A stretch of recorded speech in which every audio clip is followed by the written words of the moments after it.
Hey everyone, welcome to JoJo's World. Good week to you. That's right. It's no longer a day, it's a big day. It's a huge week. Good fortnight to ye. Good month, sir. Well, no, not that. Well, okay, let's go back. I'm Liam S. Smith, one of your co-hosts. And I'm Nick Ballantyne, the other one of the co-hosts. This is JoJo's World, our JoJo's Bizarre Adventure recap, discussion, and news aggregation podcast. Oh. Where we are talking about Legend of the Galactic Heroes. The only anime that involves more kanji than is legally allowed to be produced in any other Japanese media. Couldn't tell you. I'm pretty sure one of our friends who was studying Japanese was like, it is a 10 out of 10 on the difficulty scale of media in Japan. In reading the books or Yeah, whatever. yeah. Because it uses so many words that Unique you words. just never encounter. There you go. Yeah. So if you want to learn Japanese, don't start with this one. Nick, Yes. the JoJo Day has Yes. happened. The debacle that has defined a century. It's not, but... Is there anything you want to talk about before we get into that? Well, actually, I do want to mention something important and near and dear to my heart, which is Seamless segue. our Patreons. You know? Our patrons. They're our patroniums are very beloved and dear to me. They are, without a doubt, some of the finest vessels of humanity I've ever met. Skip to the end. I've never met any of them. And today, a person that I personally have never met either, which is Lisa Calicolio. Hi, Lisa. Hey, Lisa, you earned a shout-out Lisa. by becoming Star of a JoJo's patron Bizarre Adventure. thing. Yeah, Part 2. you've literally become Battle Tendency. Lisa. Airsoplina Island. Air Saplina Island. You've become an airplane. The Hellclimb Pillar. Yeah. It rejects everything but Hamon. You've become the stone of Asia. The red stone of The Asia. Redstone of Asia. But now it's the red stone of Lisa. That's right. Lisa. Cuchabino. Cuchabino? Lisa Cuchabino. Do you want to try that again? What was the name? Calicolio. Lisa Calicolio. Lisa Calicolio. Like Kellogg's, but more crunch. Thanks. Nick. Yes, hello. The JoJo Day. Okay, can I have a guess? Okay, let me lay things out for you first. All right. The day happened, as you may recall, last weekend at time of recording. Yep. Which was 1 week after our last recording session, Correct. and 1 day before our last episode was released. Okay, this all makes sense. So, per my promise, I inserted a little "the world" sound effect and clarified what the main announcement was. Okay. As we discussed it, so the listeners know, even if they don't pay attention. Okay, now I think... Do you know? Now I think... Did you pay attention to the JoJo Day? No, I paid no attention to the joke. Good. But I have an inkling as to what may have happened. Sure. I'm going to lay out 3 key events that Okay. have defined what I think has happened. Find your image of the JoJo Day, Okay, so number 1, right? The big thing that's happened. Okay? ritual sacrifice of Hirohiko Araki. We must guarantee that the show does well. Sacrifice. So, number 1, right? We had a wedding that we went to of a mutual friend of ours, Yeah, right? We went to this wedding this is before the JoJo Day. before the JoJo Day, right? And at the time, everyone was like, oh, really keen for JoJo Day. I wonder what's going to happen. Just Yeah, it was the talk of the wedding. Yeah, offhanded remarks and whatnot that actually took over most of the vows of the wedding. But we then, the next day, went out and got more drinks Oh, I because didn't. we were crazy. Because I was hungover. Yeah.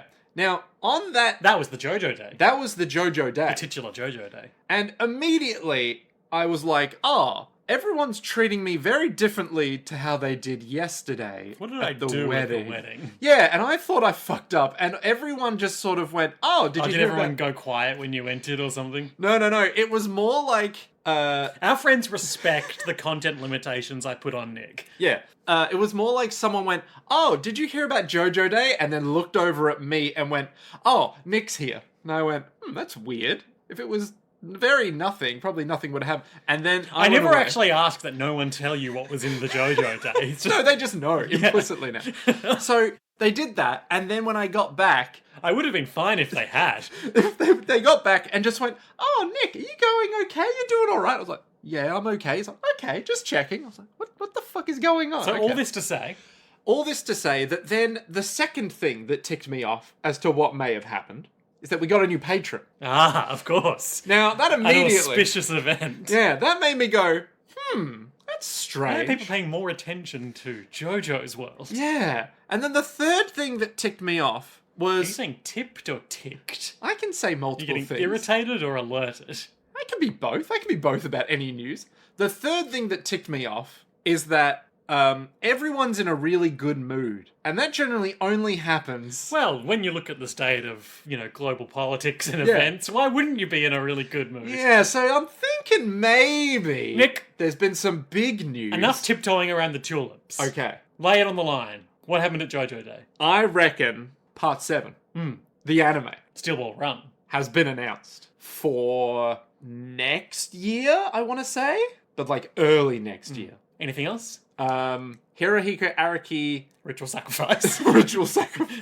I reckon... to summon the avatar of David Production. I reckon he said something Mr. like... Productions himself. Yeah, I reckon he said something like, I've still got another part in me. Or something like that. Okay. So after part... Part 10, it's coming, baby. Yeah, we'll get part 10 and it'll be like, and then he's done. And then I will be ritually sacrificed. Yeah, by my wife. After ding-dong dashing one too many times. That's right. With preserved only as a glow-in-the-dark plastic skeleton. Yeah, so I reckon it'll have been a huge announcement of like, the anime's coming and the next part. By the way, there's a limited edition doll you can buy. Sure. Or like a gacha run. Nick, you're so good at this. Wait, let me guess. I want to say I'm bang on the money about the anime or the manga, but not the both. Okay, so I've got here a list from the r/Stardust Crusaders Reddit, helpfully compiled by Skindiacus, with the 6 key announcements from the JoJo Day. 6? Yeah. Oh my god, okay. The number one is, of course, Steel Ball Run anime, which was the final event of the thing. Let's fucking go. No date, just an in-production trailer. Oh, okay, alright. But still David Productions? We don't know. Oh, okay. But it's happening. Big shoes to fill. They're animating the Steel Ball Run. Let's fucking go. Yep. Part 2, and I'm less familiar with these subsequent announcements because I don't watch media events. Okay. Launch of JoJo Caravan art exhibition site. Huh. Which is all in Japanese, so I can't read it. But has a bunch of Steel Ball Run art. So there's going to be an exhibition, is my assumption. Okay. It might be in a caravan or it might be in a museum. think It's it's just the impossible name. to say. Yep, okay. Brackets, not part of JoJo Day. New live-action Kishibe Rohan trailer. I knew this was coming up. Ooh. But then, the pièce de résistance. Okay. My prophecy did still come to pass. JoJo mobile game. Oh my god. By Gumi, the people who make bad Final Fantasy gacha games. Oh no. So it is a gacha. It is gacha Oh release my God. announcement. And I'm pretty sure they kept the Steel Ball Run anime announcement for last, so if I'd been watching JoJo Day, I would have been like, I fucking knew it. I knew you'd sell me out like this. Hirohiko Araki just wants the yen. That's all he wants. But you said doll figure or something, right? Yeah, something like, some collectible bullshit. Because points 5 and 6 are release of Nendoroids of Steel Ball Run characters Johnny, Gyro, Slow Dancer, and Valkyrie. Are Nendoroids They're like like the Funkos. Funko? Yeah, they're like really They're small. Funko adjacent. Yeah. And lastly, action figures. Wait, of who? Johnny, Gyro, Slow Dancer, and Valkyrie. Who the fuck is Johnny Gyro? No, Johnny, Gyro. I don't know who any of them are. No. So it should be written. Okay, great. Yeah. Sure, I'll believe it. So, yeah, we got Steel Ball Run. We got Gacha Game. We got Gacha Game. And we got shitty dolls. We got everything Yeah. we could ever want. Man, what a day. And I've also just seen it while I was looking for a good summary of that on JoJoNews.com. An amazing announcement Man, they must be frothing at the mouth. from the May 2025 issue of Ultra Jump. Love Ultra Jump. There's a special JoJo Magazine 2025 summer edition coming with an in-depth Rohan Kishibe feature, 90 pages and 14 different topics. Oh my god. What does that even mean? It's just like a magazine. I think it's magazine commentary of Rohan Kishibe, including discussion of the pages? upcoming live-action film, talk with the director, blah, blah, blah. Right, so like an entertainment Yeah, inside whatever it is. There will also be a manuscript gallery of the Attica Confessional manga. Anyway, but more importantly, 3 new spin-offs. Oh. This fucking rules. Echoes Act 50. Echoes Act 50? A spin-off gag manga of Koichi Hirose by Kosuke Masura. What? Koichi gag manga. Gag manga. Act Gag manga. 50? Oh my god, okay. Koichi, he's Ko- back. He's He's having never left. Calvin and Hobbes style adventures. It's gag time, baby. And this one really got my goat when I saw it. Risotto Nero Observes. Oh, A God. short story novel by Ayato Toya starring Risotto Nero, depicting a previously unknown assassination mission carried out by Risotto. I tell you, man, it's fucking Risotto Nero's Perfect Sunday. It's happening. It's been a long time coming. Now we truly get to know, what was Risotto doing at any point We before know he this. died? I wrote it. It's true. Your word is canon, though. And lastly, The Stray Cat Leaves with the Spring Breeze, a short story novel by Ballad Kitaguni, starring Illuso and Formaggio, two more members of the Hitman team. Oh, which one was Formaggio? Formaggio was, He wasn't he the was, Demolto no, guy. he was the shrink Narantia down in the vineyard guy. Shrink Rancher down the vineyard.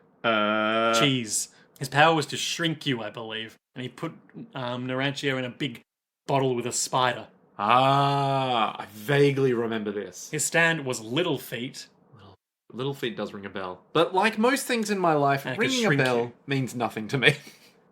And Illuso was the Mirror Man, I believe. Yeah, goddamn. The only one that Fugo was allowed to kill. The only one that Fugo was allowed. Because Purple Haze was too powerful and interesting. Ah. Do you recall? No. He would punch you, and then on his fist were glass vials full of deadly virus. Oh. And then Because he was the Mad Doctor guy. No. No. Because he was the guy who split himself into multiple pieces No. in the helicopter.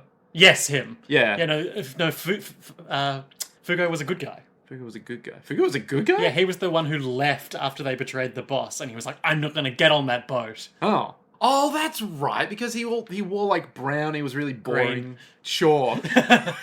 Green, he had anger issues. Yep. I remember this now. I remember this. Because this was in the mid part right before after they went to the island and then they were coming back, we had the mid section of the season. And then it Where was they were like- fighting the boss's minion. Yeah. No. Yeah. The boss's minions.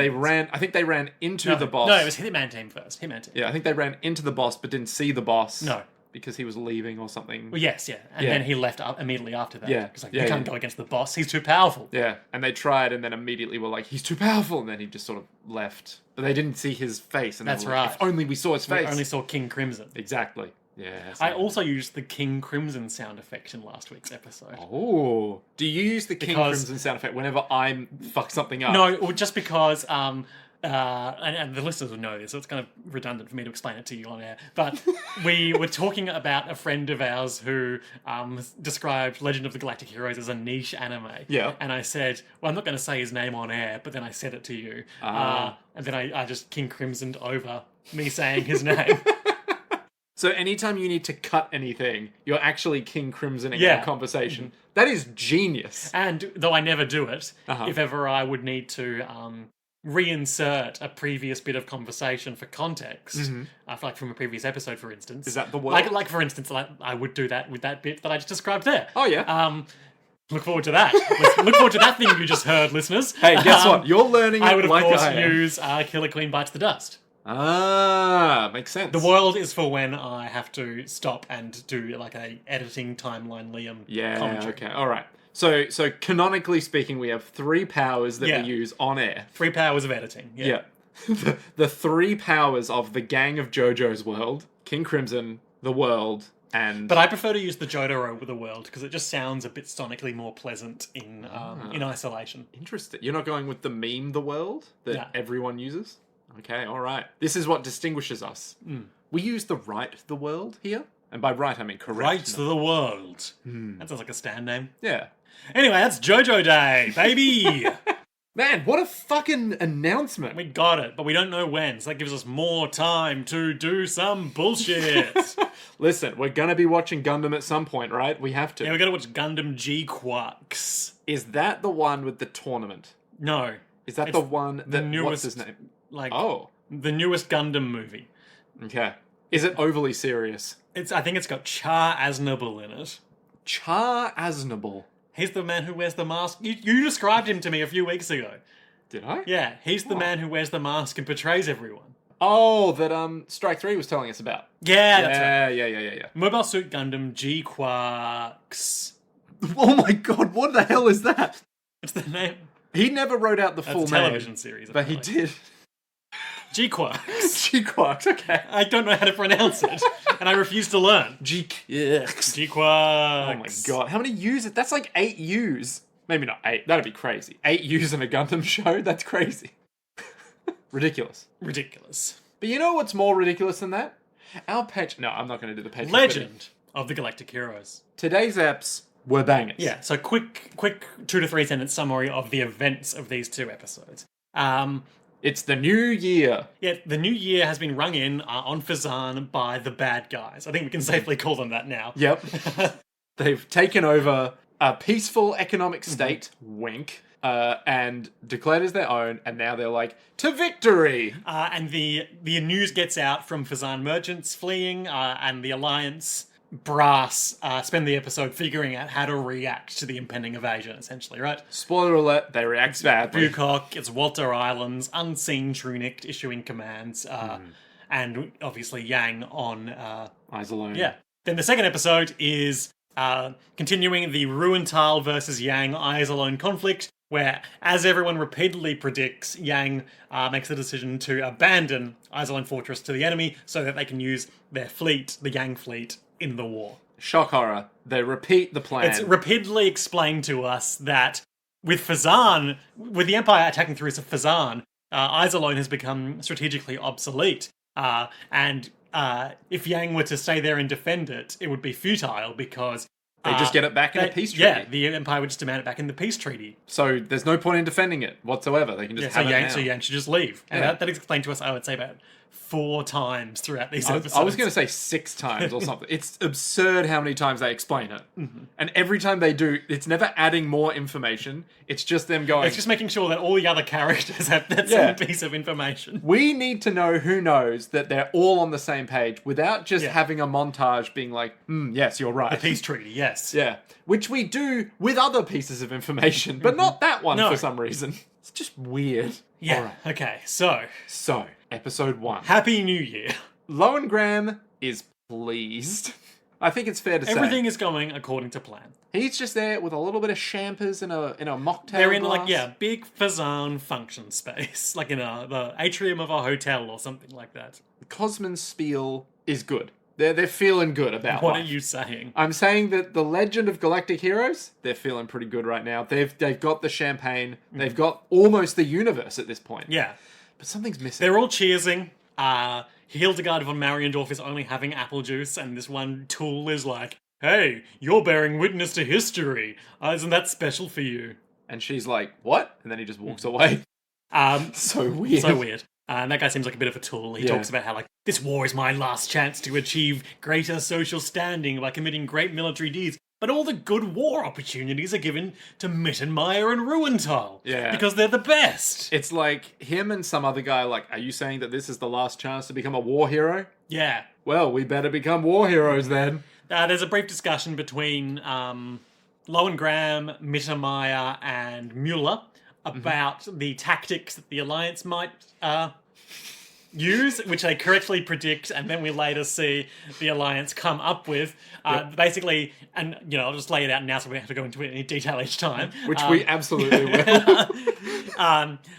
The Alliance, given that the Empire now occupy the Phezzan corridor, the Alliance's options are to either try and blockade the end of that corridor and fight them in a head-to-head conflict when the Empire tries to emerge from it, or do what the Empire did to the Alliance previously in the last invasion. Where it's just they slowly wait for cut them to off. come into Alliance space, cut off their supply lines, isolate and destroy. Yep. And then they just repeat that over and over again. So Mittermeier predicts they'll do that, and it's like, but I've got a counter plan. What if we don't lose? Is more or less the counter plan. Pretty much. So it's something like they'll take their supplies with them. I don't think they go into this detail. Or something, and then that's it. That's all we know right now is they're like, yep, I've got a better plan. We'll just go in with supplies and then this is the exchange. So if we keep our battle lines long, we'll fall into their trap. But I see a chance of winning here. And Lowengram says, so you want a double-headed snake. And that's it. Yep. It's the double-headed snake, Nick. The Ouroboros, but with 2 heads on the snake. Yeah. The snake eating its own heads. Wait, hang on. The snake that had a rib removed so that it can eat its own tail. The Hydra Borealis. I think I've said that joke on the podcast before. If a Hydra started eating its own head, would it regenerate its heads? Probably. Makes you think. No, it doesn't. You'll never make me think. I'm only vibes. True, it's true. So there's, like, the most minor amount of scheming happening. Lowengram goes and sits down in the corner by himself, and he closes his eyes, and I turned to Nick and I said, Kirkais. And then we cut to, like, the galaxy in Lowengram's mind, and then just a semi-transparent image of Kirkais appears. And we both fucking lost it, and it was amazing. He's just thinking about him so much. Who isn't thinking about it? Whenever I watch this show, even I'm like, how long until Kirkais shows up? The spectre of Kirkais looms large. Like Banquo's ghost. Banquo? Yeah, Macbeth. Oh. You see, Macbeth organises the deaths of Banquo and assumedly his son, though that fails. I think I know a thing or two about Macbeth. You just asked me who Banquo was. Is Banquo the guy who... I was literally just telling you who Banquo was. Wait, is Macbeth the main character or his dad? Yeah, Macbeth is Macbeth. Okay, great. So his dad is Banquo? No. Shit. Okay, I don't know who Macbeth's Banquo is. dad does not appear in Macbeth. Are you thinking of Hamlet? Oh, shit, I'm thinking of Hamlet. Yeah, because Hamlet here's his dad. Guys, this isn't even Shakespeare 101. This is not even basic level analysis. This is just guessing what happens. Is Hamlet the one where he picks up the sword and he's like Excalibur? Yeah, he picks up the sword and then he's like, hi, is this a sword?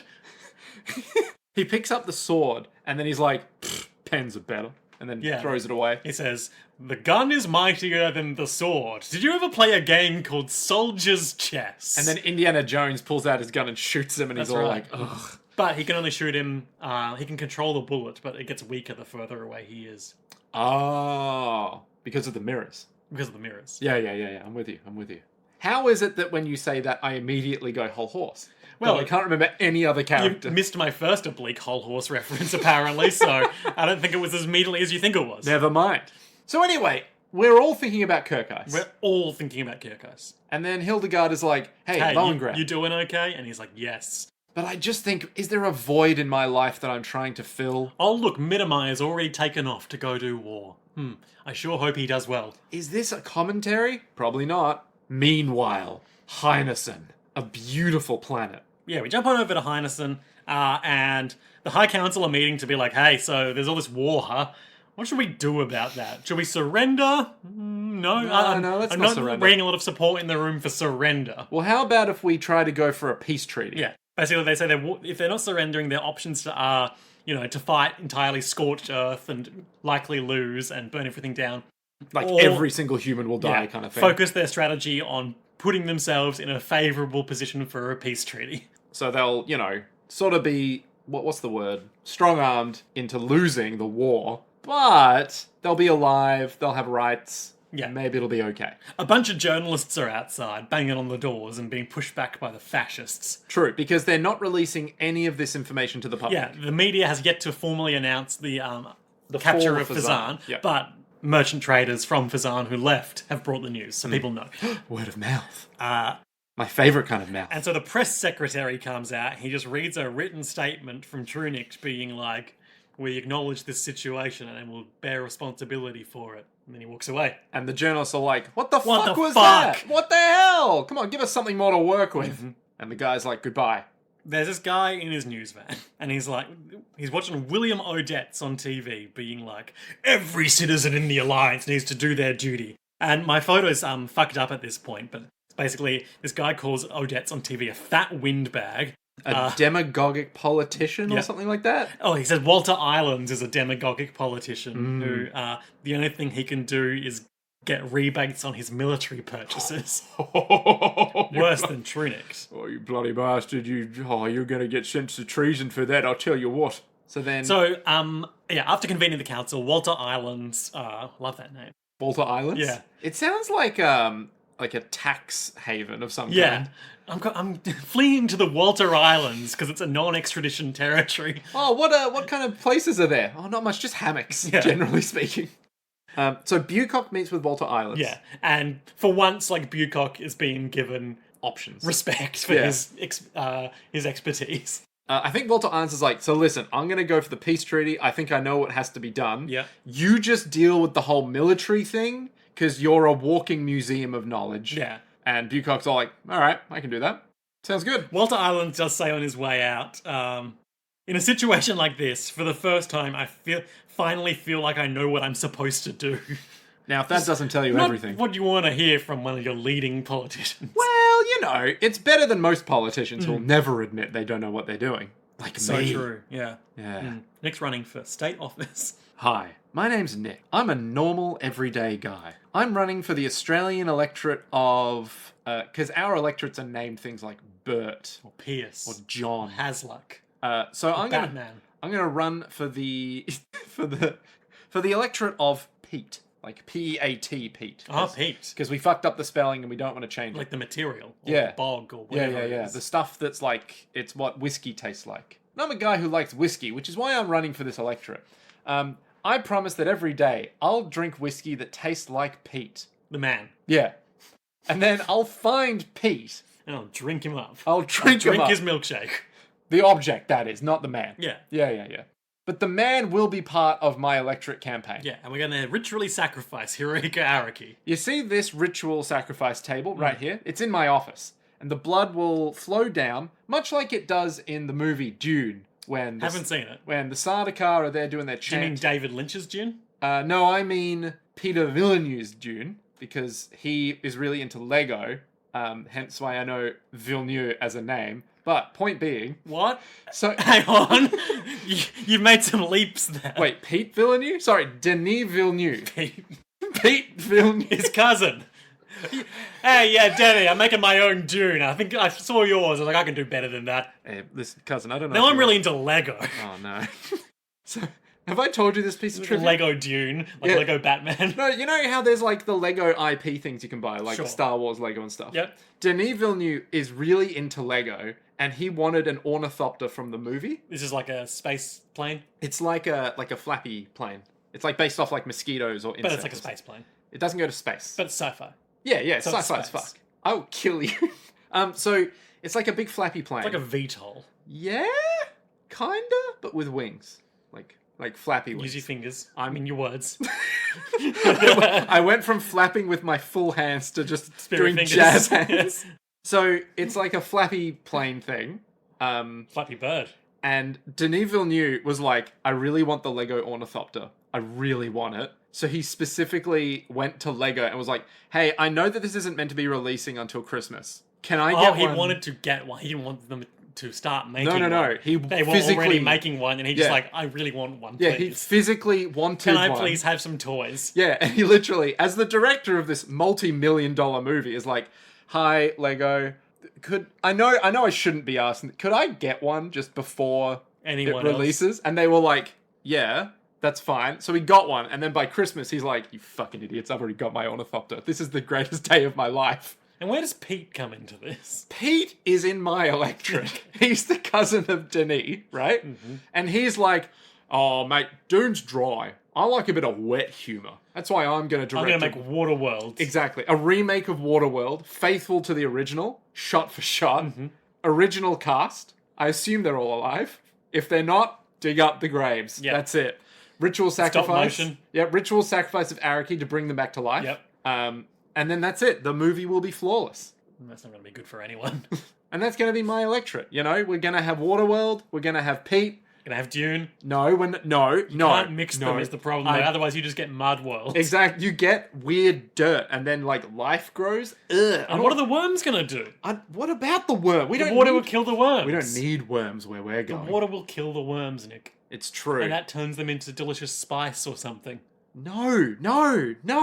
You can't be more wrong about this. We get the spice from the worm in the desert because it's dry. Okay, well, what happened to the big worm man when the water killed him? He died. Did he turn into spice? Ooh, that's a good. I don't think he turned into spice, but they found his spice hordes. Maybe I can't remember. Haven't seen it. Yeah, that movie does not exist yet. Shouldn't it? It really should because it's fucked Vote up. Nick for the electorate of Pete. we're gonna make a new Dune film, but it's only gonna be God It's Emperor going to of be the Dune. bits Nick's interested in. No, only the bits I hate, It's going which to be is Duncan, the fourth Idaho. one. It's going to be the big worm guy. Touche. It's going to be Doug Dimmerdale, owner of the Dimsdale Dimmerdome. It has nothing to do with Dune anymore. It's just taking the elements of Dune and putting them on a screen. Oh, it's Valerian and the City of 1,000 Planets. Or it's Star Wars. Oh, is that shitty film? I think it's based on a French comic. I think the person above me is French comic? hammering some IKEA furniture, so I do apologise if that If I'm voted is into picking this... up into the audio. Look, if I'm voted in, I'll bring back martial law regarding people who hammer on things while people are recording podcasts. You know what that means? No more IKEA.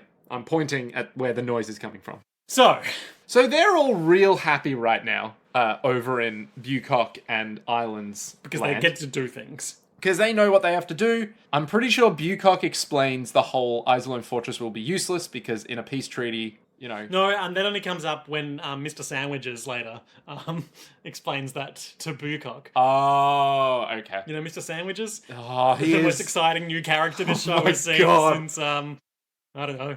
Anyone. Yeah. Kirkheis. Well, okay, I'll take that back. No one's exciting as Kirkheis. Bucock goes on this little rant about how if a nation can't protect its founding policy and its citizenry, it shouldn't exist. So, like, it's not worth the Alliance sacrificing its democratic ideals to become the dictatorship that last year's coup threatened to make it. Yep. Because then otherwise, we're just the Empire, but with a different flavour. Because his assistant was a bit like, sometimes I wish that coup d'etat went through. We would have had a much stronger military presence. And Bucock's like, shut up. Mm-hmm. That's dumb.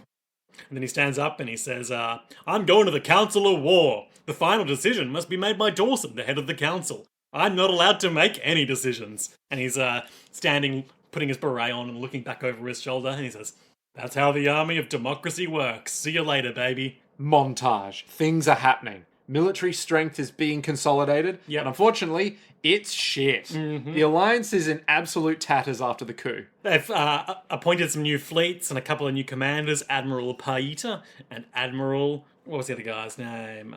Paella. Paita and Paella.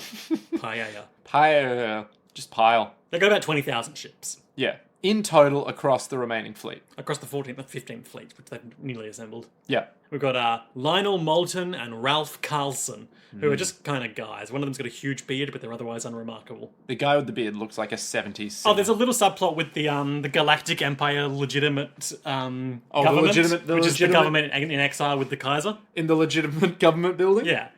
Which is called the legitimate government building? And it's their... it's like a couple of like bougie-looking nobles. Mm-hmm. Merkatz, the defecting Imperial Admiral, and their leader, whose name is not important. Von Lichtenlard or something like that. Not him, he's someone else. But it's a name like that. Yeah. None of these people are really important in the scheme of things. Yeah. But basically, they have a couple of scenes over these episodes where they're like, we're so scared of the invasion. What if we gave them the Kaiser instead to save our own skins? And there's this one guy. There's one drunk guy. Who's like, we shouldn't have the Kaiser solve the problems. Hosinger. You know what? I'm willing to say whatever I need to because my name holds no respect in these quarters anymore. He's laughing. He's having a great time. And I think he suggests something about like, we should just kill the Kaiser. I think it was given back to Reinhardt. We should just give the Kaiser back to Reinhardt. And everyone's like, how dare you? Remscheid is the name of their prime minister. Remscheid. Remscheid? Remscheid. Yeah, this drunken guy is just throwing shit out. He's just like, he has no etiquette or respect for anyone in this room anymore because his name holds no sway. He's got no power. He's got no money. He's got nothing, right? And like the other guy's like, you're a complete disgrace. Talking about betraying the Kaiser like this. But anyway, they come back to another meeting later, and it's only Remscheid and Merkatz who have shown up. Everyone else has clearly fled. Yep. Yeah. They know that he was right the whole time. Yep. There's a chat between Merkatz's as yet unnamed adjutant and the two guys from the Kaiser abduction plot. What's his fucking name? Landsberg and... what was the other guy's name? Blondie. Yeah, Blondie, who he shoved the gun up against that guy's neck in the elevator that time. And then almost made out with him. He's like, I sure hope that my former subordinates are okay on Phezzan. You may recall we left after we killed Flagle in the Lipstadt Alliance. So I hope there's no reprisals on my poor sweet boys who just want to be poor sweet Phezzan farmers now. Stare out the window longingly. Yeah. Boy, this is really backfired on you stupid idiot. How could you not have Meanwhile, vision? Yeah. the first of a couple of strange things happen as Bucock is convening like a war council, and someone runs in and says, Sir, it's the Chief of Staff, Osman. He's had an aneurysm and collapsed. What? Is he still alive? He's in hospital, Well, and he's unconscious. it's probably been working too hard. Yeah. We should appoint that young man under him who came from the military academy to the General Staff Office. Trung Yu Chan. Are you sure about The this? best character this show's ever had. Students called him the second generation bakery, and Nick and I were like, what the fuck does that mean? But it became readily apparent as he enters the room with a big bag that we learn contains only sandwiches that he eats as he talks. And he's very wise, like a baker. He comes in and he says, sorry, I was just having a meal. And he comes down, he sits down, he pulls out a sandwich, and he explains that they should recall Yang Wen-Li from Iserlohn because Iserlohn is about to become strategically pointless. Yeah. Because they would just get it back in the peace treaty. Yeah, and the metaphor here is that he steamed his stale bread to make it more plump. He holds again. up his sandwich and says, oh, don't worry about this. If you steam it a little, even a little stale bread tastes okay. It's a metaphor. Or a motif. No, it's an analogy. Yeah.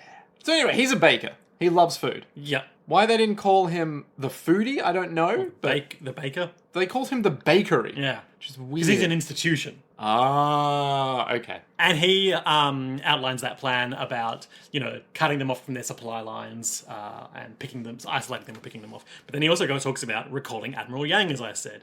And I'll just read out, this is the first instance of it, so I'll just read it out. Admiral Yang's knowledge and his fleet will be important to us. But if we leave him in Iserlohn, it's like putting freshly baked bread in the refrigerator. Always with the bread, this guy. He's such a bakery. He's such a bakery. Since the enemy is approaching from Phezzan, it could be said that Iserlohn Fortress is worthless to us. So there's no reason to protect it. And they talk about, but Yang's fighting there, we can't move him. And he says, well, if we tell him to, Yang will manage it somehow. Because without Admiral Yang, we're at a great disadvantage. And we probably can't win a peace treaty. We might have a situation where the alliance is destroyed, but Iserlohn survives. And even if we can get a peace treaty, the Empire will force us to return Iserlohn Fortress as part of that treaty. Thus, there's no reason to have Admiral Yang protect it. His knowledge and fleet won't have any positive influence for the Alliance from there. So we'd just be wasting it. Even the 7th time we're explaining it, it really could have been shorter. Yes. Like, every time they talk about it, it's always the exact same sequence of, but what about this? Well, if that were to happen, then it would be useless. Because in a peace treaty, they just ask for it back. And it's like, yes, I know. Yep, I'm good. Oh. So anyway, we get a lot of shots of, like, People around space. Yeah, people in Phezzan, or people in the Empire, or people in the Alliance. Just kind of going like, I'm defecting, I'm out, goodbye. Yeah. Help me shred these stock certificates. Yeah. I don't know what that was about. I don't know who that guy was. I know who Konev, the guy who came to see him, was, but I'm not going to dwell on that scene because I don't know who the other guy was. Yep. On Iserlohn, they get the message from Bucock, which says... do as you wish. Pretty much. Like, he knows Yang's going to do the right thing. The Fleet General Staff Office will take all responsibility, so just do whatever the fuck you want. Yeah. And I think at some point Yang clicks where he's like, wait, he probably thinks I'm going to be worth more than my salary. Yeah, he makes a joke. That shrewd old man, he wants me to work more than my salary's worth. Oh. He knows me too well. And he says, well, I wonder how much I can add to my pension for each enemy ship I take. Man, what a guy. Imagine if you got commission in the military based on, like, tanks destroyed or ships destroyed. Man, that'd be a dark I don't day. know how it works. It would be dark, I'll tell you that much. Meanwhile, back at Bucock and, what's his name? True Yung Chan or something? Oh, you... Mr. Baker. No, not... The Baker's boy. No, not Baker's boy. No, it is Baker's boy because he's currently eating a sandwich. Oh, sorry. I thought you meant the next guy who falls ill. No, yeah. Basically, Baker's boy and Bucock are doing some work, and they get a call from a guy who has a strange name we'll touch on in a sec, but he talks about the adjutant, Captain Phezzan, died of a heart attack. These people are just dropping left and right. And Bucock is like, what? How did he die? Young people these days are too weak. And they explain that the reason they're dying is because they basically stopped sleeping. Yeah, because of the war work. So they're really like, I really want to get to the war, and they're just not sleeping, so they're just dying. So Bucock says to the guy on the phone, What was your name? You have an unusual name. And he responds, I'm Lieutenant Commander Soon Solzkrita. Hang on, let me give this a go, because that was barbaric. Soun Solzkortia. Not so easy, is it? Listen, we both tried and we both failed equally. And Bucock says, right, Lieutenant Commander Sound Solzk something. You're the adjutant now. And he immediately goes like, what? Sure. Yes, sir. These young people. The fleet takes off. Everyone around space watches. That's the end of the first episode, really. And now, the Empire's side. Which is also Yang's side. Yeah. Ruental awakes. In the second episode. From a dream. He's dreaming about his backstory. His mother, who is lying drunk, ashamed, worthless on a table, and she drops and dead. That too. She drops the glass of wine in her hand as the father says, "You should have never been born." And then before the glass hits the ground, Ruental opens his eyes. His odd eyes. And the eyes of a man born from bastardry. Yeah, and his right-hand man is like... Cuckoldry. Oh. His right-hand man is just like, I'm so sorry. Bergen-Roker. Yeah, Burger King is like, so sorry, sir. So sorry to have woken you up. I'm so very sorry. Do you mind attacking the fortress now? Admirals Lennekamp and Lutz want to ask you to attack the fortress. Oh, not Lutz. Fucking Lutz. Oh, God. Bergengren. Yeah. Burgergrin. Yeah, Burgergrin. He says, Bergengrin, did I say anything in my sleep? And he says, what? Never mind. Just turns around. The fuck are you talking about? This is another like heavily DVD touched up episode, and it's really funny how much Ruental's skin tone fluctuates from shot to shot. Where sometimes he's like deathly pale, and other times he's like bright pink. Yeah. So then we get a very long conversation with Yang and the rest of the admirals. Where Yang explains that they might as well abandon Iserlohn Fortress because they can't do anything here and the Empire can attack via Phezzan, and even if they hold the fortress, if the Alliance falls, they'll just sue for getting it back in the peace treaty. See, they say that the Iserlohn corridor is impregnable, but that's only true from a strategic standpoint, which you immediately went... No, it's only true from a tactical standpoint. As I said, Iserlohn is said to be impregnable, but that's only true that's only a strategical sense, and this time the enemy tactically nullified the fortress's effect. I just feel like, from my understanding of the distinction of those two concepts, it should be the other way around. Well, strategy is big picture. Yeah. Tactical is on the ground, you got stuff going on. So I don't know, I feel like they've nullified the strategic effect of the Iserlohn Fortress by going through the Phezzan corridor. But tactically, they can't get past it because of the big Thor's hammer. I could argue this, but I feel like getting bogged down in the semantics of these two words is going to be utterly unlistenable. Liam, the military accuracy of our critique of the show is vital to the success of JoJo's world. Because as everyone knows, we're military buffs. We're military buffs, we're incredibly buff. I know that the BT-50... We're working out, we're doing our squats as we record the podcast. Wait, are we working out? Shit, should I be exercising? You got to do your squats while the loading screens are up. It's true, it's very true. So yeah, anyway, point being, he explains the thing that's already been explained, probably twice now. Yeah, and I think he probably explains it twice in this scene as well. Oh, it's so annoying. And like, Mirai even does like a critique on, but the people can't possibly see Yang Wen-Li flee from that'll be Iserlohn. Bad for morale. And then Yang's all like, I mean, it's not really my problem, though. Yeah, like, it'll my be job's fine. to fight the war, not manage morale. And as we know, Iserlohn Fortress has been compromised.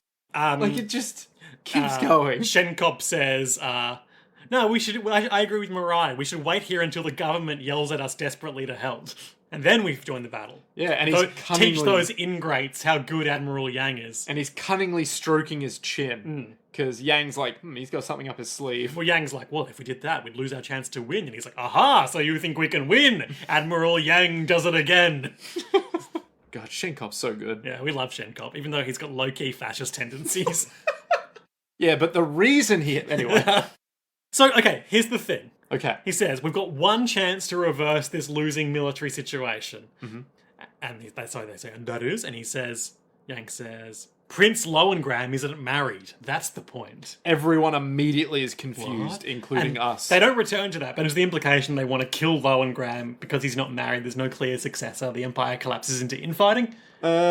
I would have thought it would be like, we can deceive him in some way. We can dress up Yang as a beautiful woman and marry him to Lohengrin. Which, if that's the plan, it's immediately going to fail because there's only one person that Lohengrin could ever love, and he's dead. Well, famously, he was only loving Kirkheis as a proxy for loving his sister, who is still alive but hates him now. Yeah.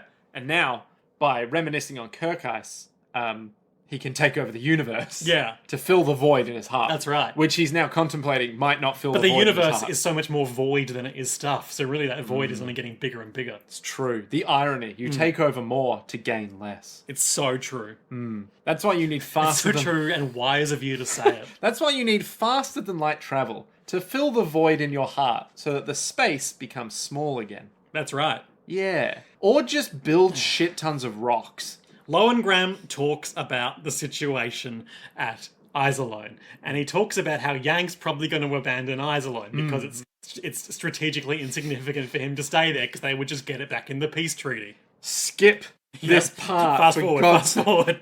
It just keeps coming The only other thing that's up, there's a really funny shot of Hildegard giving him the side eye in these scenes. True. She has no faith in this planning. But also, it feels like she's got some deceit coming up. So Lohengrin kind of finishes Yang's thought from the other scene, where he says, "Don't you get it? Their only chance is to kill me in battle." Because he's not married. Yeah. Right. And then we never return to that point. Well, it's kind of explained. Oh, is it? They just have to try and kill him in battle. But what if they marry him? Yeah. To a beautiful lady. Redhead. Oh, okay. A beautiful lady that's Yang in a wig. Yang the magician. Or Julian. Ooh. Everyone loves Julian. Everyone does love Julian. Maybe he could fill Lohengrin's void. Dye his hair red. Looks just like Kirkheis. Same idealistic attitude. Exactly. Well, that's definitely not going to stay the same way. So anyway, back on Iserlohn Fortress, Shenkop and Yang. What takes this long to hammer? What do you mean? It's IKEA. We don't actually know that. But it could be, right? I really hope that's not picking up. It's going to be unlistenable if it is. And if it's not picking up, lucky you, listener, you're one of the few who can't hear the hammering. You know the sound you hear at night? The hammering that comes for us all in the night. Yeah, you know how you're the only one in this room, Liam, that can hear the hammering. I don't hear it. What does that imply? Guilt? I'm not crazy. It's the hammering of that hideous heart. Where were you the 26th of January through the 28th of January? Well, I don't really do Australia Day, so I was probably just hanging around in my house playing video games. With anyone? Don't think so. Where was your car? You might have been here. That was probably a weekend. Where was your car on that night? Here? Are you sure? No. Explain these photographs. I'm looking through these photographs. This is a picture of Hirohiko Araki going into his house. Sorry, that's for a different file. That's for the ritual sacrifice later. Okay, Shenkop and Yang have an aside where Shenkop is like, why don't you stay here, declare yourself independent from the Alliance and set up the Republic of Iserlohn? And Yang is like, I'm not really into that. And Shenkop's like, alright, your loss. When those cowards in Alliance High Command flee, they could flee here, and you could capture them or execute them. And Yang's all like, yeah, but I'm not going to do that. No. Like, let's not think that far ahead, shall we? You know, you can't think about lunch the next day without planning dinner tonight first. To me, political power is like sewage. You can't do without it, but it's not something you want to approach. You know, what if we had more food metaphors? What about, Yeah, what if political power was like a delicious sandwich? You see, on the inside, you have us, the military. And either side, you have the public and the politicians. And the best kind of sandwich, i.e. the best kind of person to wield political power, is a tomato. is a hero. Oh, okay, yep, I'm with you. Are tomatoes heroes? They are red. A tomato isn't a kind of sandwich, Nick. No, but that's in the sandwich. No, but I said the best kind of sandwich. You just weren't listening to me. Oh, okay. Are you sure? We could have 3 tomatoes, right? Oh, 3 tomatoes. That changes everything. Yeah, 3. I don't like tomatoes very much. How do you not like tomatoes? Bad texture. Are you just having them sliced? Or are you like sliced tomato is bad. Okay. For a second I was about to say whole, but obviously no one has... Well, some people might. Some people do, not me. Yeah, they're crazy. They're crazy we people. should ritually sacrifice them. Hirohiko Araki. Sometimes I eat tomatoes whole. They just have a great squirting sensation that comes with them. It reminds me of when I was a kid and my mum used to give me apples. But I don't really like apples anymore, so I transitioned to tomatoes. That's right. Looking forward to some more author's notes, honestly. Oh, I'm so fucking ready. Okay, the rest of the episode is Yang owning Ruintal's forces with clever schemes. Yeah. So there's only really 2 bits to this, which Yeah. is pre-Attenborough and post-Attenborough. Yeah, so basically, Yang charges Dusty Attenborough to use his fleet to just push they do what they call a nuisance attack on the fortress, just to keep the Alliance forces busy while they're planning their evacuation and kind of just distract from their overall planning capabilities. Yeah. So they send in an attack, but it's not really one meant to take over the fortress. It's just harrying them. So they send Dusty out to push that back, and Yang explicitly orders him to just push them outside of the range of the Thor's hammer. Yeah. Not pursue any further, even if it looks really good. Yeah. And everyone on the ship, including Dusty, is like, we should push this assault. We need to push hard. Why aren't we pushing? And Dusty Attenborough's like, don't do it. Don't do it. And they're like, but we have the advantage. Look how cool we are. And he's like, all right, I'm going to get permission from Yang. I'm going to go back. I'm going to tell him. I'm going to give him a piece of my mind. Meanwhile, Poplin's out there racking up some kills, being like, it's against my policy to work when I don't have to. He complains a lot about working too much. He later has a brief scene where he's going to say, I'm going to go back to Highness and start a pilots union. So immediately after this, Dusty's like, hey, hang on. No, shut up. So there's this scene. Okay, go on. Yep. Yang is on the video phone with Dusty, explaining to him, ordering him to push back the assault, but not pursue them any further. And then the video phone crossfades to Kazalnew, who just leans into the camera and says, hey, do something about the enemy attack. It seems so much to me like the kind of pop-up you get in like a Star Fox game. Like Falco goes, hey, do something about the enemy attack, wise guy.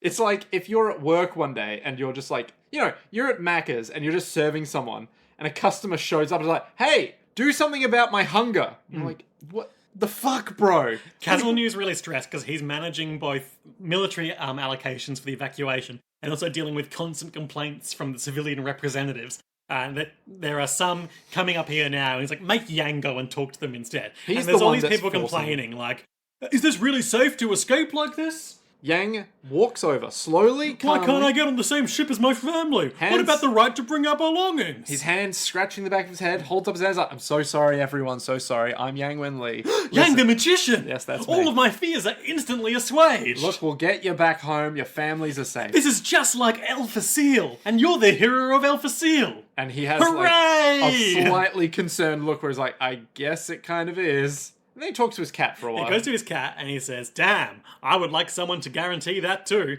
It's easy to expect something, but they should know what it's like to be expected of. Ooh. I like the little detail that we see in this scene and in the next shot in this room, that since Julian has left, the cleanliness in Yang's apartment has absolutely gone to shit. It's not so bad in this shot, but in the one in the next few one. scenes, like there's just like balls of paper scrapped everywhere. It's so good. Get a Julian in your life. But there, as Nick mentioned, Dusty and his crew want to chase the enemy further.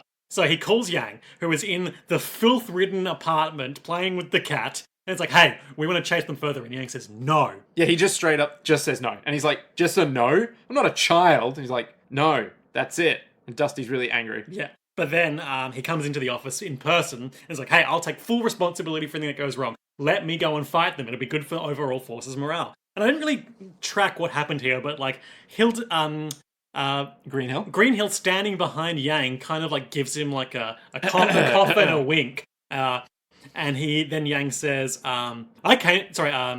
Dusty takes the different approach of, I came up with an easy way to win. Can I try it? And that gets him permission for some reason. Yang looks behind, Greenhill looks guilty, and then immediately cuts to Dusty walking out being like, yes! I fucking got it! Let's go fucking blow up some shit! And then Yang talks to Greenhill is like, so shrewd. You should be more careful with your scheming, young lady. I don't really understand how that changed things. I think because Greenhill was like, I've helped him scheme this. I'm giving you implicit permission. Yeah, and then Yang's gone, well, if I say no now, I'm the bad dad who won't let him have fun. Won't let him have his allowance. Like, how does that make me look? Yeah, I don't know. Lieutenant? I didn't really follow that scene. Yeah. But so this scheme, and we see this from the perspective of the Empire. So Ruintal, Lutz, and the other guy with the moustache who doesn't matter. Moustache man. Yeah. Yep. And basically, like a fleet, a detachment of civilian ships surrounded by military ships takes off from Iserlohn. And like, that could be VIPs or other non-combat personnel they're trying to evacuate.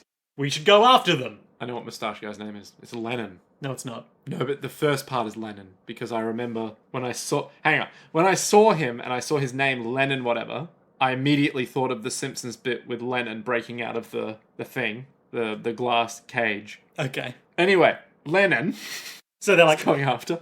So it seems like a pretty easy target, but it's Yang Wen-Li, and he's a legendary hero, striking fear in us. And Murantar says, "Don't get mad. I too am afraid of his tricks."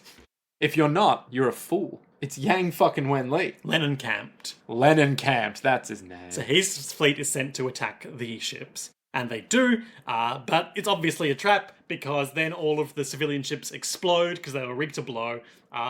Len Camp's fleet takes heavy losses. And he's like, that devil. That bastard. And the more important, more amusing scene is that Dusty is walking back in, riding high on this little victory, as Kazalnew is scolding Yang for blowing up all these valuable transport ships.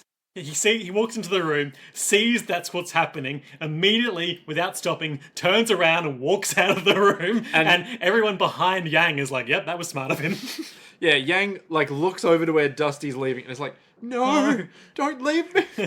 And Kazanew's like, listen, I've got 5 million civilians down there, and I have lost 500 valuable transport ships, so now you're going to have to carry them on your military vessels. So we find out that the Ulysses is going to take 600 babies, and we thought that was I thought that was like a metaphor for like weak civilians or something first, but no, it's 600 babies and their mothers are going on the Ulysses. And so some guy is like, ladies and gentlemen, we're about to have 600 hot MILFs aboard this vessel. Weird, like, pseudo-Josuke hair guys. Like, I hear women are most beautiful when they've just given birth, and these are some MILFs. And it's just like, all what right. What are we doing here? Okay, let's go back a second, all right? 1, we're transporting babies. 2, this guy is like, listen, 600 MILFs in your area are waiting for your yeah. call. And it's like, okay, I'm pretty sure that, like, just putting it out there. The one guy from that E3, 600 MILFs. 600 MILFs. Yeah, okay. Everyone immediately stands up and applauds raucously. 600 MILFs! You know the it's a sample from an Arch Enemy song. Follow me here. I don't know this at all, but go on. It's like I think it's from a Roman show. It could be that one with like the guy who's like, who here has slept with my daughter? And then he goes down. I Claudius, the one you love. It could be from I Claudius, where this guy declares himself Caligula a god. Right? Like, literally a literal... Sorry, is he literally Caligula, or is he declaring himself akin to Caligula? I think he's literally Caligula in a Roman Senate hearing, where he's like, nominate me as god and pass this through because I am a god and I know we'll win.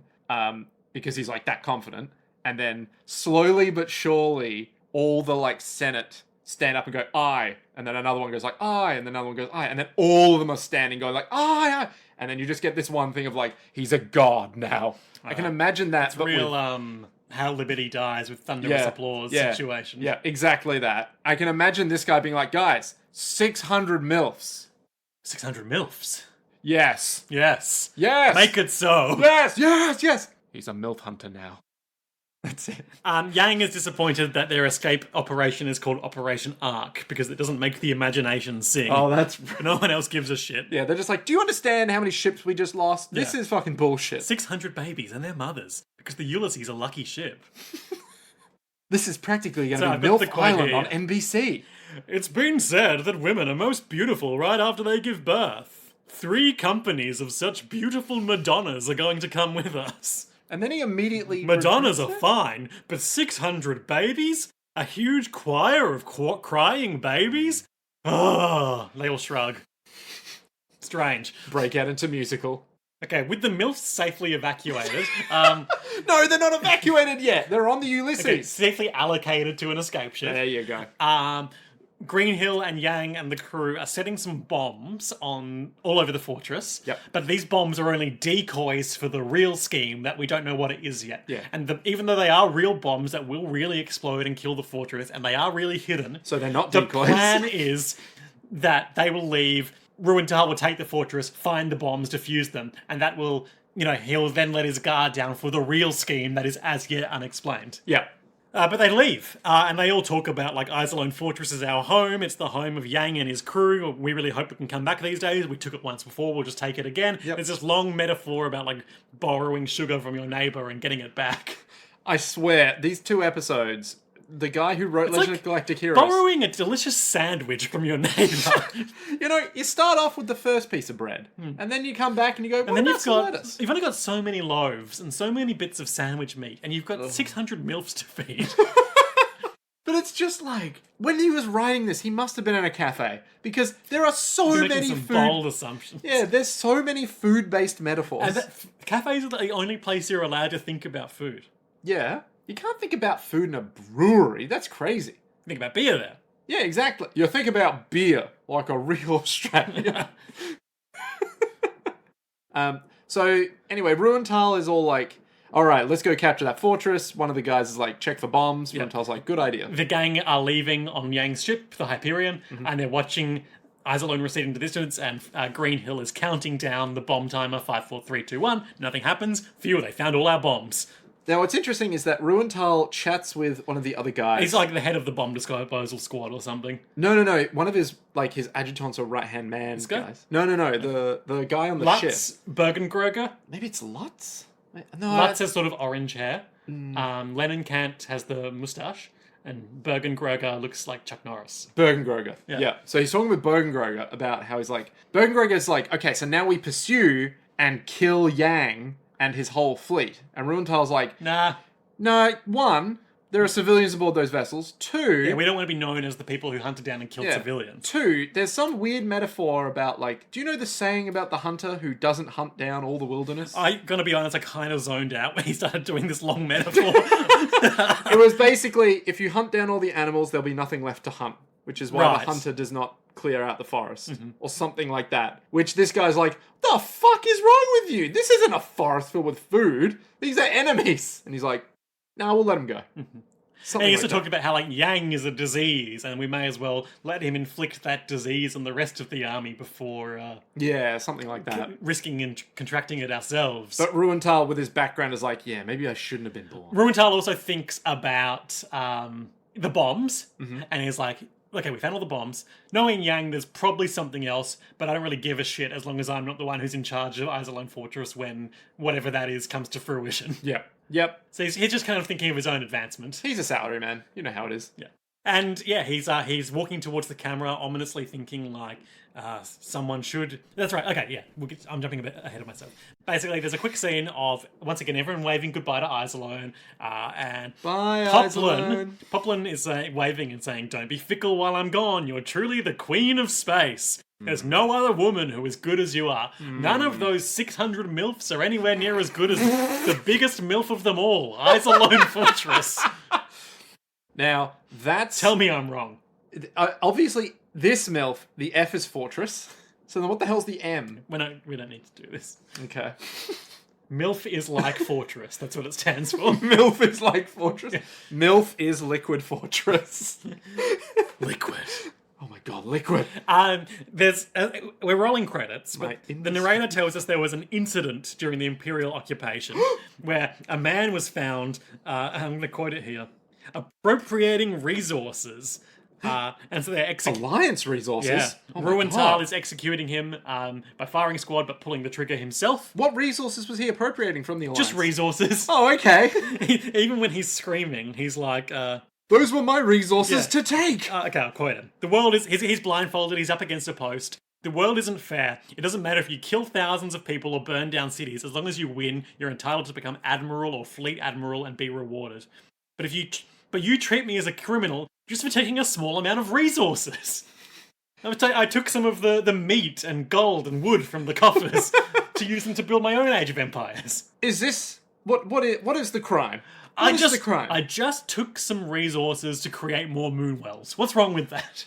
Is it a crime to enjoy Alliance resources? Succulent Alliance resources? He picked up a big box labelled resources and put it in his own ship. This is fascism manifest! and then gets in the car. Yep. Oh, sorry, gets in the gun. We love resources. So then Ruental looks at him as all like, shut the fuck up, old man. Well, young man, I guess. But points the pistol at him, and as he's about to pull the trigger... Instead of seeing the shot, instead we cut back to the falling wine glass from his dream/memory. His mother! Yeah. And the guy's dying words are... Oh, no, his words to the man. Okay, so the guy said, Lohengrin being called a hero or a genius, but all he is the devil who's trying to take over the country. Compared to that, my crime is trifling. And Ruental says, then why don't you take over the country? Blam! And then he walks away and says, yeah, why don't I take over the country? Why? Could this be setting in a seed of deceit? I mean, we've already had that. Oh, okay. He's already basically told Wolfgang, like, yeah, I'm going to try and kill Lohengrin one day. That's true. He was already being like, maybe this society is bad. The last shot of the episode is him walking towards the camera with, like, the scene fading to black behind him, and he's like, yeah, take over the country. Yeah. Ruental. I shouldn't have been born. But I should take the universe. Wonder how many MILFs they had aboard that battleship. Yeah. And that's it. That's it. All MILF, no self. We missed the self. You have no idea how long it has been. We missed the Baroness. Oh, man, whatever happened to the Baroness? She was the best. She was the best of us. She was the blurst of us. It's so true. She was the real self all along. Highlights and lowlights, Nick. Lowlight is that we got explained 6 times. Yeah. What the fuck the plan was. Which, by the way, it is actually... For my lowlight, I will select a separate instance of that being explained. But no, of course, not the sandwich guys. No. The sandwich guy had a perfect explanation. Yeah. He is the bakery. And a delicious sandwich. Yeah, second generation bakery. Second generation bakery. That's good stuff.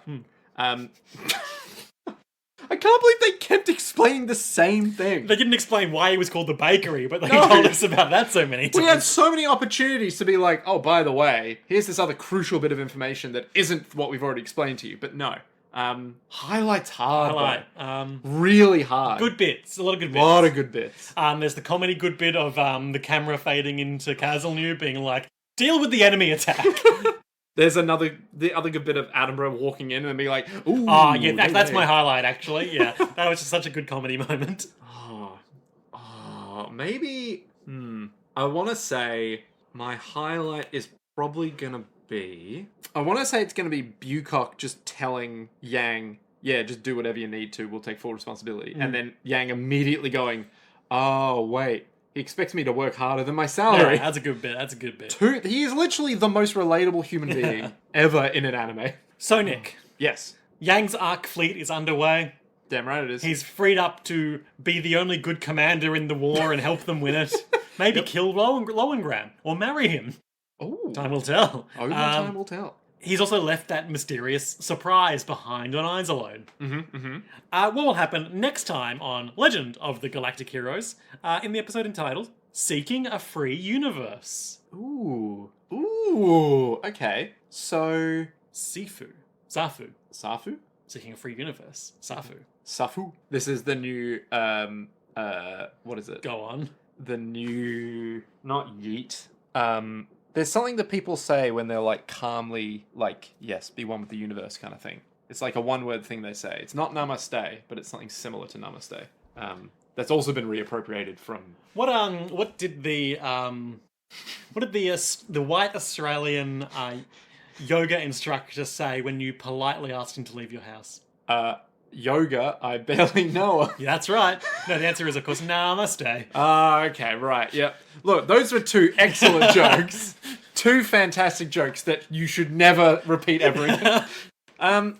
Maybe this will be like a philosophy episode, so a slow burn. What is the nature of a free universe? Exactly, where Lohengrin will be like, well, the nature of a free universe is to live not under the thumb of nobility. Because I've lived under the thumb of nobility. So the only way for the universe to be free is for me to control it. Exactly. See, fascism implies the freedom because I'm allowing the freedom. America, right? Yeah. Damn. Too real. So then I guess Yang will counterpoint it on his end by talking with... Yeah, I think my guess is either it's going to be a Yang Arc Fleet adventure, as they are, much like Arl Heinessen did years before them, seeking a space free of the encroaching empire. Yep. Or Julian doing the same from Phezzan. So he's in occupied territory, and he's seeking given that it's free called, universe. Given that it's called Operation Arc. Yeah. one would think they'll take the civilians elsewhere, but the military will attempt to defeat the Empire, knowing full well they can't win a war of attrition and that Lohengram is a strategic genius. They've got to kill Lohengram. Yeah, if they can't kill Lohengram, then it's like, well, we're fucked. Maybe they'll ask Julian to try and kill Lohengram. Because it's like, he's they may or may not have the intel that he's on Phezzan, but Julian is, and it's much easier to get close to the guy when you're on the same planet as him than on the other side of space from him. He's young, he's expendable. And that could come back to why Julian keeps staring at Lohengram in the end credits. Oh, and then he has that angry face. It goes from mild admiration, very mild, to mild, I have to kill you-ism. We've all been there. God, I'm there every day. Blueprints is a roguelike puzzle video game. Available now at all leading retailers. Has been consuming my life. You're thinking about it right now. I am, that's why I'm talking about it. Ah, right. This makes sense. How are you finding it? Good, I recommend it. And that's a JoJo's World Promise. Would you recommend it to me? Yeah. You sure? Yeah, you've got certain habits and proclivities that I think you would find it very satisfying. You've got a certain low attention span that's good for a roguelike, and a certain autistic desire to, But you like, I feel like... I love puzzle games. Yeah, you like puzzle games, and I feel like the game's like specific systems would appeal to you. Like, don't get me wrong, there's no coding in it, but... Well, what the fuck is the point then? But you can find computer passwords and use them illicitly. I'm so in. Wait, use them illicitly? Well, in the sense that... You get passwords out of them? Yeah. Ooh. And then you're using them without permission? Exactly. Oh. You know how I like getting passwords illicitly? Also, it turns out the game is secretly about... Oh. So you're saying it's the best puzzle game ever made, from a political standpoint? I might spoiler that. It's the best game about, and then insert... Yeah, King Crimson sound. Yeah, King Crimson. Which would also be appropriate. Yeah, but my hot take is that it's the best game about King Crimson. King Crimson, in the Hall of the Crimson King. I remember how that song went at one point in my life, but every time I try to remember... King Crimson or in the Hall of the Mountain King? I wonder if anyone's... in the Hall of the Crimson King. I wonder if anyone's... a song? No. I wonder if... I mean, not that I'm aware of, but you're thinking of In the Hall of the Mountain King. No. King Crimson have in the... Is it the Hall or is it the... I don't know. King Crimson, I swear they have in the Hall... Look, the wheels are coming off this one, Nick. We better wrap it up before we kill each other and or ritually sacrifice Hirohiko Araki. Which we can't do. For the glory of 600 MILFs. We can't do it. JoJo's World. You can support us on patreon.com/... Yeah. JoJo's World. Look forward to JoJo's World, the Steel Ball Run Challenge, where we trace the journey of the Steel Ball Run in real time as the characters do it. Is it something we could do in real time? Is that a thing? We could, we won't. I mean, absolutely, we won't, but... Okay, I think we are running long, but it maybe bears asking you next episode what you know and have absorbed about Steel Ball Run from osmosis. Oh. And failing that being anything of substance, what you think the deal is. Yeah, I can tell you pretty safely right now. I don't know what a gyro is, if that's part... Yep. Just think about it between now and next episode. Yeah, I'll forget. I know. And I'll ask you about it next time. Excellent. Okay. But until then, to be continued.